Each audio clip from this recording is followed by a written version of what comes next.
Dear listeners, today I bring you a shocking story. My best friend slept with my wife, so I exposed them at his wedding. Sit back, relax, and enjoy this wild tale of betrayal and revenge. I 35M and my wife got together in our mid-20s, and although we had ups and downs, I considered her my partner in everything. Adding to that sense of stability was my best friend, a guy I'd known since college. He was charismatic, quick-witted, and always the center of attention whenever we hung out. Growing up, I never had siblings, so I used to say he filled that role. We played on the same intramural teams, shared road trips, and even lived together briefly before my wife and I moved into our own place. He helped me when I first launched my business, offering to spread the word among his contacts. My wife and I occasionally hosted him for barbecues, birthdays, and casual get-togethers. In short, we had this comfortable trio dynamic that made me feel lucky. That is, until everything came crashing down. The first sign that something was amiss happened on a random weekday afternoon. I stopped by my house unexpectedly, intending to pick up some forgotten invoices. As I turned into the driveway, I saw my friend's car parked out front. It struck me as odd that he'd be visiting my wife when I wasn't there. However, I brushed it off, thinking maybe he had dropped by to discuss a surprise or make plans for the weekend. I went inside quietly, only to find them chatting in low voices at the kitchen table. They looked startled, and my wife offered a flimsy excuse about him helping with a household repair. I didn't question it too hard. Part of me felt it was a harmless explanation. Not long after, small inconsistencies started piling up. My wife became unusually protective of her phone, setting it face down or keeping it on silent. My friend would call me just to say he couldn't join our usual outings, citing random commitments, yet my wife would disappear around the same times. Whenever I brought up my concerns, my wife dismissed them as paranoia or insisted I was overthinking. She often said my demanding work schedule had me imagining things. My friend, on the other hand, acted distant, claiming he was dealing with personal issues. I tried to believe them both, but the inconsistencies weighed on me. Eventually, a mutual acquaintance, someone who used to hang around our group, hinted that my friend and wife had been spending too much alone time together. This acquaintance had no direct proof, but the mere hint rattled me. I remember confronting my wife later that evening, asking if there was anything I needed to know. She stared at me like I was crazy, then stormed off, accusing me of not trusting her. My friend, when I approached him, dodged the question and insisted he was just helping her deal with some stress I supposedly wasn't aware of. One night, I was working late in my office, sifting through receipts. My phone buzzed, a picture message from a number I didn't recognize. The photo was blurry, taken from a distance, but it showed two people who looked an awful lot like my friend and my wife standing outside a local diner with arms around each other. The message read, "Saw them tonight, thought you should know." My stomach dropped.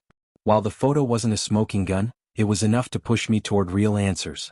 Determined to get clarity, I decided to confront my wife when she got home that evening. She tried to brush it off, saying the hug in the photo was innocent, that my friend was having a tough day, and she had been comforting him. Her story might have held up if I didn't already sense so many oddities in their behavior. I pressed harder, demanding a straight answer. She grew defensive and lashed out with all sorts of accusations, that I was too focused on my business, that I had been neglecting her emotional needs, that maybe I should have paid more attention. The way she shifted blame confirmed what I suspected. There was more to it than a friendly hug. Once I realized I was getting nowhere with her, I decided to corner my friend in a one-on-one conversation. I arranged to meet him at a local bar, one where we used to share countless laughs. I wanted to see if the familiar setting would make him open up. When I arrived, he was already seated in a dimly lit corner booth, swirling a drink in his hand. The air was thick with tension. I sat down, took a breath, and flat out asked if he was seeing my wife behind my back.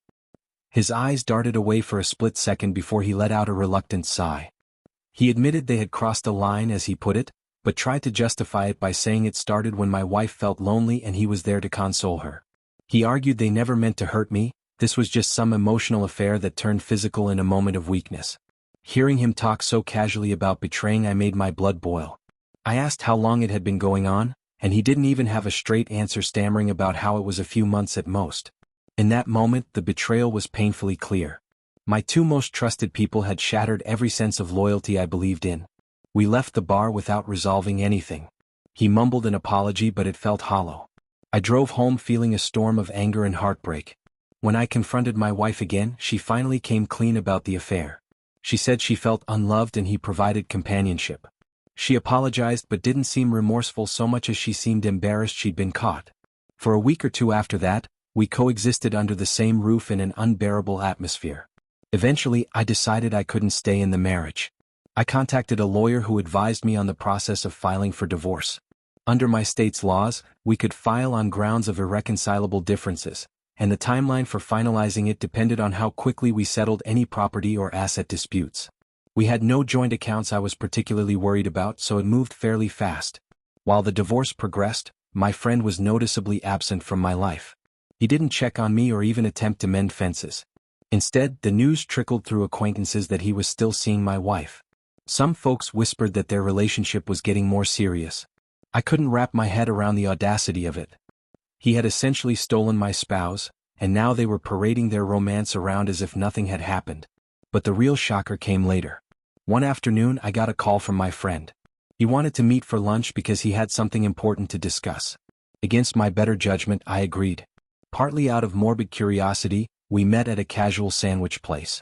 As soon as I sat down, he launched into an overly chipper explanation of how he planned to marry my ex-wife the moment our divorce was finalized. He said they had truly fallen in love, that it was time to move forward, and here was the kicker: he asked if I would stand as his best man. At first I thought I'd misheard, but he was dead serious. He claimed it would be a sign that we were all mature and ready to put the past behind us. He even threw in a line about how life is too short to hold grudges. The entitlement in that request astonished me. It was like he expected me to bless their union after they'd stomped all over my trust. I sat there in stunned silence, trying to decide how to respond. On one hand, my instinct was to rage at him for even suggesting such a thing. On the other, I realized he was giving me a prime opportunity to gain a measure of payback. Not that I advocate petty revenge in everyday life, but the disregard he showed me pushed me to a point where I wanted him to experience the consequences of their actions. So, I swallowed my anger, forced a calm smile, and said I'd consider it. He left, looking relieved, probably assuming I was going to let bygones be bygones. As I headed back home, a plan began forming in my head. I wasn't entirely sure how far I'd go, but I knew I wanted something that would shatter the facade they were spinning. Over the next few days, I did a lot of thinking about how to pull it off. I didn't want to do anything illegal or reckless, just something that would reveal the truth in a very public way. They'd humiliated me openly, so I intended to return the favor. First, I confirmed the details. My ex-wife was bragging to people that as soon as the paperwork cleared, she and my friend would have a simple ceremony in a local event hall. Invitations would be limited to close friends and immediate family. I caught wind that my old friend was planning to do some heartfelt speech about how their love overcame adversity. The gall of it all made me shake my head. I decided to accept his invitation to be best man, but secretly I prepared my own special addition to the ceremony program. I collected a few digital artifacts, screenshots of messages, pictures, and even recordings from the time I confronted both of them. Nothing that would incriminate me, just enough to paint a clear picture of what really happened. I wanted to show the guests, who might be blissfully unaware, exactly how this romance began. Next, I arranged the tech-savvy buddy to help me present these materials in a coherent slideshow. The idea was to time it perfectly during the wedding speech portion. While I prepped, I got calls from my ex-wife, who apparently still had some weird notion that I'd come to terms with everything. She tried to make small talk about how we could all remain friends after the wedding. The audacity made me push ahead with my plan. It dawned on me that they really believed they could just rewrite history so that everyone forgot the way they betrayed me. Finally, the day of the wedding arrived. By some twisted stroke of fate, our divorce had just been finalized the week before, so their union was set. I showed up to the event hall in a simple suit, nodding politely at a few mutual acquaintances who didn't know the full story. My ex-wife wore a modest dress, and my former friend was all smiles, greeting me like nothing was wrong. Inside, a small cluster of guests watched the ceremony. I stood to the side, fulfilling my so-called best man role. The whole time, my heart pounded, not from sadness but from anticipation. After they exchanged vows, the officiant pronounced them married. Applause followed, and we moved into a brief reception. When it was time for speeches, my ex-wife's relatives gave short, predictable toasts about love conquering all. Then my friend gestured for me to speak. I stepped forward, glancing around a room. This was my moment. I thanked everyone for coming, played the part of the supportive friend for a few lines, and then announced I had prepared a short video to celebrate the couple's journey. The projector was already set up. My friend had arranged it for a generic slideshow. He nodded, oblivious to what I was about to show. The lights dimmed and the first slides appeared. They were harmless pictures of us hanging out over the years. College parties, road trips, the typical nostalgia. People smiled and laughed softly. Then I let the real content roll. Screenshots of text messages between my friend and my wife popped up, messages that left no doubt they'd been carrying on behind my back, complete with explicit details of how they planned to hide it from me. There were timestamps showing how long it had been going on, followed by short audio clips of them discussing how to spin the story so neither had to take full blame. The atmosphere shifted instantly. Gasps erupted across the room. Some people covered their mouths in shock, while others glanced around unsure of how to react. My ex-wife jumped up, shouting for someone to stop the video. My friend rushed over to the equipment, fumbling to shut it down, but my buddy had locked the presentation so it couldn't be interrupted easily. The entire place was in chaos, questions flying, shocked family members demanding answers. Meanwhile, I stood by, letting the truth sink in. I didn't have to say much. The evidence spoke for itself. When the slideshow finally ended, I told the audience, that's how this relationship actually started. This is how they treated me, someone they claimed to care about. Then I calmly walked off to the side, letting them deal with the fallout. My ex-wife tried to regain control, claiming I was being vindictive and that we should respect their newfound happiness. My friend, on the other hand, demanded to know why I couldn't just let him move on. Their entitlement was on full display. Neither took responsibility for the betrayal. Instead, they acted offended that I revealed it so publicly. Guests left in a wave of confusion, some shaking their heads in disgust. A few relatives approached me to say they were sorry for what I'd gone through. I thanked them politely and left the hall before the newlyweds could hurl more accusations my way. As I walked out, I saw their furious faces. They realized they weren't going to walk away from this unscathed. In the aftermath, both of them tried to spin the story, but the damage was done. Word spread quickly in our social circles. Suddenly, they weren't the star-crossed lovers who overcame adversity. They were the pair who destroyed a marriage and expected me to celebrate it. I won't pretend the situation didn't leave scars, but exposing their lies felt like a genuine release of all the hurt I carried. It didn't fix everything, but it offered closure on my own terms. I'm not proud that I resorted to such a grand spectacle, but I stand by my choice to show people the truth. Sometimes justice feels messy and it rarely heals the deeper wounds.